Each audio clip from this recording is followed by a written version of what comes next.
we're here, San Diego Fleet Week. We get a private tour, influencer lifestyle of a couple ships. I think I get to hold some missile launchers, all sorts of cool stuff. So it should be a pretty fun day. I'm excited to see what we get into. Different type of content, but I got all the boys here helping. It's gonna be a lot of fun, so let's see what we can get into. I think we're going on this bad boy right here in second, so it should be pretty cool.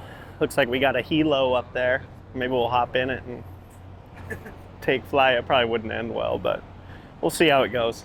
Should be fun. We are here on the USS Jackson with Kevin. He's gonna give us a little tour of the ship. We're gonna check out some stuff, so let's get right into it. It's gonna be a lot of fun. We appreciate you showing us around. Tell us about it a little bit. So this is us right here. We are in the mission bay. We are a surface warfare mission package. And as you can see, this is our 11-meter rib. We use it for mainly VBSS operations. And it's pretty cool. It can go really, really fast. Yeah, I bet. What's the top speed on this bad boy? It can go up to, I would say, about over 30 knots. Woo! It's cooking. It's cooking for sure. So you got a weight room over here, so you can keep that swell going on out on the ocean, huh? Oh yeah, it's our favorite pastime. Yeah. So. Yeah, I might have to catch some reps before we get out of here, but we'll see. I don't know. First of all, I just want to take the time to say welcome to USS Jackson. Thanks for taking the time out of you guys today to come see us. We on board the Jackson. We're thrilled to have you guys on board and be able to explain a little bit about what we do. So as I said, my name is Chief Gunner's Mate Tyler Darty. I work with the Gunner's Mates on board Jackson. As Gunner's Mates, our primary job on board the Jackson is what we refer to as force protection, or overall protection of the ship. So you'll see on the table in front of you, we've got 3 weapon systems, and I have one right over here, what I'll get to in just a second.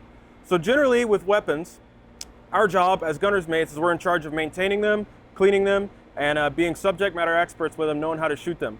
More importantly, we're charged with qualifying the crew and all of Jackson's sailors and teaching them how to do the very same. So first up, on the table in front of you, you'll see we have our M9. It's our 9mm service pistol, and our M4A1 fully automatic rifle. These are weapons that we fall under the small arms category of weapons. So small arms typically are weapons that we use for self-defense against personnel, things like that. Then moving on, we've got some bigger weapons. So we have here our M240 Bravo light machine gun, 7.62mm. And over here on the mount, we have our M2A1 50 caliber machine gun. These are weapons that fall under what we call the crew served category. So crew served weapons, typically when the ship gets underway and the Jackson's out to sea, these weapons will mount all around the ship for a defensive posture. And these are weapons, being as they're much bigger and have more stopping power, we'd use to engage things like small boats, vehicles, low, slow flying aircraft, things of that nature. They're bigger, they have more stopping power, so we typically use them for larger contacts. These are 100% real weapons. They're not props or anything. You gentlemen are more than welcome to come up and take a look at them. If you have any questions, please feel free to ask. And again, thanks so much for coming out. That's my spiel for you guys, and we appreciate you guys coming to see us. Appreciate it. Yep. Thanks. Thank you so much. A lot of people struggle because they go slow and they try to pull it and they pull it and it doesn't work. It's like a lawnmower, right? If you ever have a lawnmower, you just pull it real fast. You want to put your whole body weight into it. So you're going to grab it, and this is how you would load it. You take your rounds, you put them through what we call the feed tray, put them right there. When I'm ready, I'm just going to grab it and rack it back. When I pull it back, I'm going to hold it and I release it. You don't want to ride it forward. Go ahead and give it a shot. All right. There you go. Pull it all the way back and release it. There you go. Woo. Absolutely right. You want to let the gun do the work. If you ride it forward, you might jam it. So let the gun do what it's designed to do. I wonder if this thing's legal for elk hunting. I'm not too sure. It would do some damage for sure, but that's wild. How much does it weigh? So it comes with a barrel and the gun. I think together it's probably around 80 pounds or so. So it's pretty heavy. So you're not gonna offhand it. No, absolutely not. This is a gun. We have this what we call a mount. We'll mount it up, and again, like I said, when the ship gets underway, we'll have it all around the ship. And then is this the trigger with your thumb here? Yep. Wow. That's the trigger. Wow. Cool. Like I said, I think this thing would do some damage. So. Yeah. Wow. 50 caliber? Yes, sir. Wow. How many rounds does it shoot like per minute? So there are a couple things that would affect that. Depending on what type of ammo you have. Various settings on the gun, but it shoots pretty fast. So. Dang. Shoot some guns and catch a pump. You can't really beat it. It's a classic combo. So good stuff. Appreciate it again. Yep, man. yep. Thank you. You'll take it easy. All right, so I figure it's only right on the ship to bang out some reps. So no warm up. We're gonna see what we can do. Got some big dogs. We're gonna give it a rip. A little bit of a decline press here.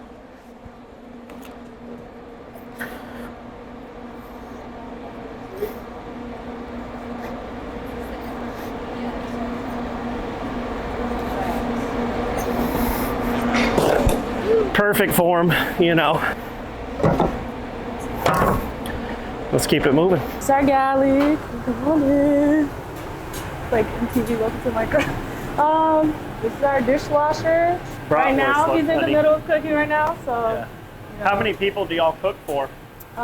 Mostly right now, I want to say like 80, maybe 7 or 80 people. 80 people, a little different than cooking at home, huh? Yes, it is. That's got to be an adjustment. These look, I might steal one of these dogs though. We'll have to see. Cookies look money too. Yeah, they are really good.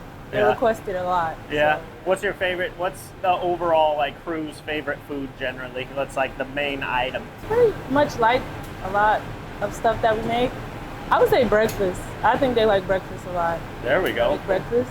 And plus it's like the first meal, so. Yeah, get you going in the morning. All right, sweet. When's lunchtime? Lunch is at 11. I got to be sure to stick around for that. These are our kettles. We also cook in here. This is what it looks like on the inside. It's like a big pot, basically. Yeah. We cook in. We have the ovens that we cook Got in. them French fries ready to go right there. Yeah. And Crinkle then cut. That's you know. mostly everything in here, really. Awesome. Appreciate you showing us around. Hi, I'm Elsie Anderson. This is our chief's mess on board. This is where all the chiefs eat. I'll take you in there. It's pretty small. It's where we come for chow hours. Fancy seats, huh? Yeah, they're not bad. Yeah, pretty comfy. All right. A lot of blue. Fits the theme. Blue and gold. Blue and gold. Love it. So she said you normally eat at 11, so you're in here for like what, an hour generally? Kind of regroup? Well, breakfast is like an hour, lunch is an hour and a half, dinner's like an hour and a half. So it all depends on our schedule, but obviously it's really small, so we all can't fit in here because there's about 21 of us. So we rotate out, plus people will be on watches. And then this is the chief's mess, then we got the crew's mess, that's the E6 and below, and then we have the wardroom for the officers. Got it. Okay. So. All right. Sweet. Yeah. Watch some TV. Looks like a good place to catch a game and eat a meal, you know. Awesome. Thanks for showing us. I feel like we need Alan Jackson or something to come on right now. I just feel very patriotic. It's pretty cool. I don't know how you see out of this one. That thing might be a giant drone. What does that stand for? Bowdisciples. Bowdisciples. We do bow hunting, yeah. Oh. Archery hunters, yeah. Yep, so. Feel like you ever, best bow hunting I've ever seen, or stories I've ever heard, was we had some Green Berets come by one time, and their helicopter's similar to this, but there's a lot smaller, and they would just tell me stories about how they would just sit on the side. Wow, Yeah. that's wild. Good morning, everybody. I'm AWS3 Welsh. Today I'm going to be telling you about the MQA Charlie. So primarily, as it sticks to me, this is going to be a reconnaissance aircraft for search and rescue. I'm a rescue swimmer. So when I'm not operating this, I'm operating in an actual helicopter, an MH-60 Charlie, and we're just flying around, finding people, picking them up, and just effecting rescues. But the way this works is, this is all unmanned. We're gonna be in a room very far away, just typing in coordinates and controls, and operating this camera down here. I don't know if you can see it, but this basically has day vision, night vision, infrared, thermal, and on a grander scale, this is used for spotting smuggling boats. When people try to traffic people through, traffic anything, you can spot it through thermal. But for us, we just turn on the day vision mode or night vision mode and look for people in the water. Once we get eyes on them, send a crew out there to pick them up and rescue them. And we're also trying to integrate more of a laser finder way to it, so we can like guide rockets, do more tactical stuff, get more in the prepare ourselves for anything that may happen in the near future. So do you said you mostly type in coordinates. Is there any sort of like remote control you can use also? So the most, I guess, remote control thing you can get to is gonna be the Bright Star 2. For this, you just literally type in, go to this heading at this speed, control the turns, but that's about it. It's all very self-regulated. Yeah, the camera is going to be the most like video game thing you're going to get. You have a little joystick, you zoom in, you zoom out. Cool. Just have a blast with it. Thank you very much. Thank you for coming. Appreciate it. No worries. This is the AH1 Zulu Viper, also known as the Cobra. This helicopter is very, very maneuverable. It's got a lot of weapons on it. Basically what it does is it provides the close air support to the Marines on the ground. Up front we have the 20mm Gatling gun cannon, fires 650 rounds a minute. It has 2 engines on top of the aircraft. Each then provides 1,800 horsepower, so for a total of 3,600 horsepower. All of the weapons on the aircraft can be controlled from either seat, either the front or the back. Both the front and the back cockpits are identical, except for a couple of exceptions. But basically, whatever the person in the front wants to do, the person in the back can do, and vice versa. So, this aircraft can fly up to about 200 miles an hour below 10,000 feet. Quick. She's fast. Yeah, she's fast. She's skinny. She's fast, and she likes to keep going. She likes to Let's maneuver. go. All right. All right. It is a very fun aircraft to fly. What's this big old crazy looking weapon here? So that is the Lao 68. It holds 7 2.75 inch rockets. Those rockets can do any number of things. It can provide illumination for the battlefield. It can also contain some high explosives to make sure that the bad guys don't hurt our guys. I love it. Love it. Well, thanks for showing us, man. It's Sure. Awesome helicopter. Anytime. What's the camera for on the front? So that camera has a laser up front as well. So that has a basically color TV video camera. It's got a FLIR, so forward-looking infrared camera that can, we can swap between white hot and black hot. So that way we can see if somebody's hiding in the trees. They kind of glow on the screen, so good luck trying to hide. Yeah. But it's also got a laser pointer on the front too. We can send out a specific code for the laser that somebody else can lock on with a Hellfire or other precision guided munition. And they can basically follow that laser beam all the way down to the target. Wow. Thanks again for letting us check it out. Appreciate it, of course. Awesome. We're looking at the shipboard firefighting equipment. We have firefighting ensembles, boots, dewatering equipment to get water out of the spaces, and we have desmoking equipment to get the smoke out of the spaces. We also have a PECU to cut holes in the walls in case the doors are like jammed shut and we need to get into there. And then we have a Nifty, which is a thermal imager. We use it in smoke-filled spaces to find people that may have collapsed or to see residual fires in a smoke-filled space. Because obviously with smoke, you're not gonna be able to see very well, so we use that to make sure that we find everything or everybody who could potentially be in there. Got it. What's the spaceman looking suit over there? All right, so this is the hot suit. So we use it during flight operations. The hot suitman will wear the trousers and pants the entire time during flight ops when the birds are flying on and off the ship. And then in the event that a bird does crash, the hot suitmen will just have to throw on the jacket and the helmet and go. That way we're not waiting for them to get completely dressed out. Thanks for showing it to me. No problem. Appreciate it. Fire controlman first class. This is the bridge wing. This is the pilot house. This is where we would steer the ship. We got the way we steer, we don't use actual propellers. We have water jets that steer the actual ship. It's also cool. We're looking over the San Diego Fleet Week right here. It's going to be going on all weekend, so pretty neat. You can come check some of this stuff out yourself. And yeah, it's awesome. I see an ice cream truck over there that's going to be calling my name shortly, so it's good stuff. Thanks for showing us. Thank you. Appreciate it. So what they're doing right now is they're verifying all the information that comes down. He's announcing it to the section, so that way they can use the hand wheels to lay on the traverse as well as the elevation of the tube in order to actually aim on the target. So what you're gonna do is from this point, you'll pick the round up. So what I want you to do is just tilt it in your left hand and pick it up just like that. And they're gonna show it to him. All right. So go ahead, you got it, man. All right. All right, just lift it up the weight. Yep, just like that. Face him, he's gonna verify. Charlie, fuse speedy. Verify. And then when I told you loaded. You're gonna come up here. What I want you to do is I want you to take the round, put 1 foot up, and then I want you to set the round here and push it past this latch. Okay. You strong, man. I know you got it. Push it past that latch. All right. And then this Q-tip gets put right here. And then what we would normally do is drop the tray and ram the round, but we have to keep this round out of the tube. So if you don't mind just picking it up, and we're gonna set it right back down. Just set it back down here. That would normally happen just because this part's a little awkward, I'll do it myself. We're gonna come down here, we set the tray here, and then if you wanna go around to that side with him, you're gonna show him what to do, and then he's gonna do it. So on this side over here. what would happen now is we're gonna make eye contact. He's gonna tell me, ready, drop. I'm gonna grab this lever, I'm gonna push this down, he's gonna say, ready, drop, then I would pull it down. All right, so you got it, go ahead, put your hand on there. Now I'll say, ready, drop. Ready, up.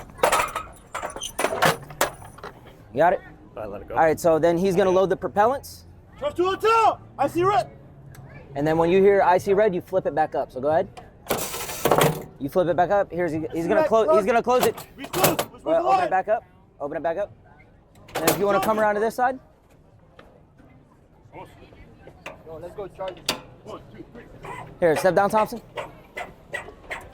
All right, so once the propellants are loaded, the breech here is what actually holds all the pressure from the round in. So once everything's in the tube, we come over, you squeeze this, and just like the other one, but you flip it forward and down. Okay. So you can go ahead, go breech closed. And then you see we got the witness marks right here is a white line. A line that means it's closed properly. And then now we would call, he's gonna verify the deflection quadrant with the numbers that were called down. So you'll hear him call it out. And if you wanna stand right up here while he's doing that, then just rest your hand here. And then when he says stand by, you'll hear the chief yell stand by. You're gonna squeeze this and pull it down as hard as you can and then hop off. Okay. Stand by! Stand by! Now.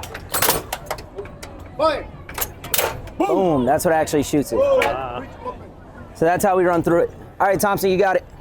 Awesome. That's awesome. So that's really all there is to it. So it's a separate loading projectile. So we would load the projectile and then the propellants. And then when you pulled that lever on standby, there's actually the magazine full of primers that goes behind it. And then you heard the click. That's what actually happens when we fire. Okay. Cool. Yeah, that's a big gun right there, huh? What's the caliber of the round? So it's a 155. 155. Oh yeah. And can it only shoot one at a time? Yep. So we can only shoot one at a time. We shoot up to 4 a minute for 2 minutes. And then we have a sustained rate of fire that won't damage anything, and that's 2 per minute. Okay. And then we have different fillers that we can use. So we shoot high explosive, our most common are high explosive, illumination candle that pops out in the sky, as well as white phosphorus, which I'm not sure how many people know it, but it's a very hot smoke. We can't use it against personnel due to the rules of war, but we can use it to deny an area from personnel or to create a nice smoke screen. Awesome. Awesome. Well, thanks so much for showing it to us. I appreciate it. Absolutely. That was awesome. Thank you. Absolutely. Thanks for coming out. So right behind you, you got the multi-purpose anti-armor weapon system, MAWS. Of course, nobody wants to say that, right? So we call it the Carl Gustav or Carl G as the nickname. So it's exactly what it looks like. It's a big rocket launcher. Wow. Yeah. How heavy is it? Looks pretty. Well, you can pick it up right now. It's not too bad. How do I pick her up? So grab it by the handle right here. This is your shoulder, I guess you're calling it a pad, right? Put that right there. Exactly right. Woo, I feel like you could do some real damage with this bad boy. That's correct. It's 84 millimeter caliber round. What's this right here, scope? Yep, so it's an infrared scope. So generally you'd use it at night, but thermal, heat signatures, lights it all up.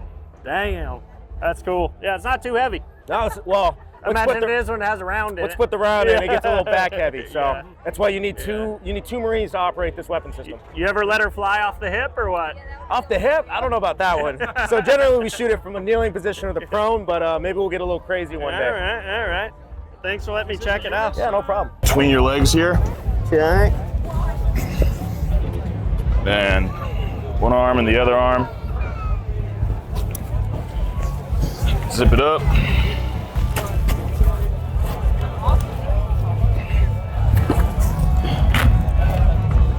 Feel safe right now. It's the widest part there. Let's go. All right, here comes the heavy one. It's just like a jacket. Looking up.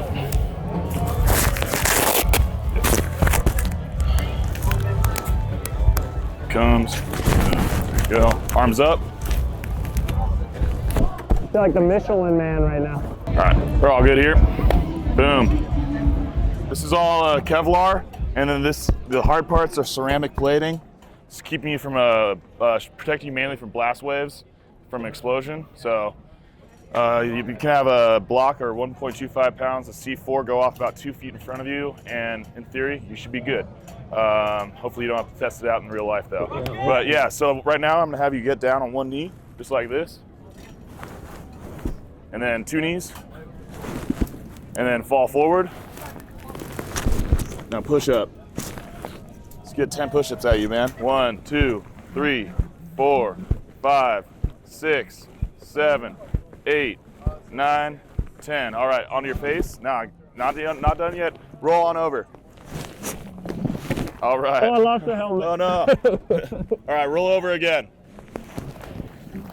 All right, now you're standing up.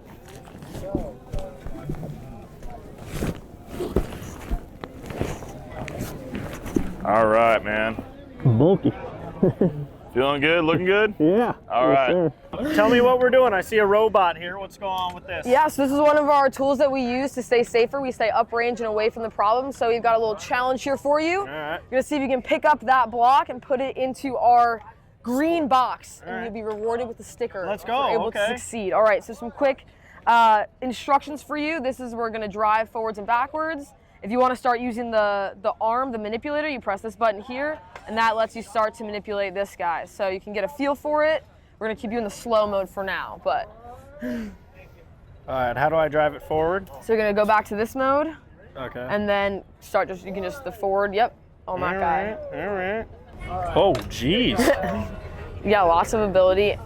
And then to close that gripper, it's gonna be back here. So once you've decided you're in the right zone, how do I go ahead, move the arm out? So you're gonna go forwards and like okay. this guy all right, together, like kind of the 2 joints go outwards together.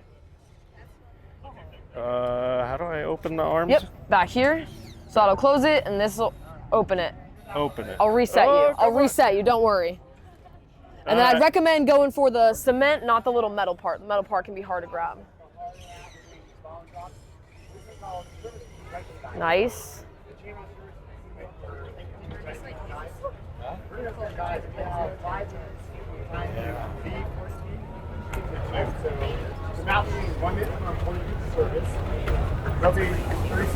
Come on, baby. Almost I there. think we got it. All right. Now open her up. Yeah.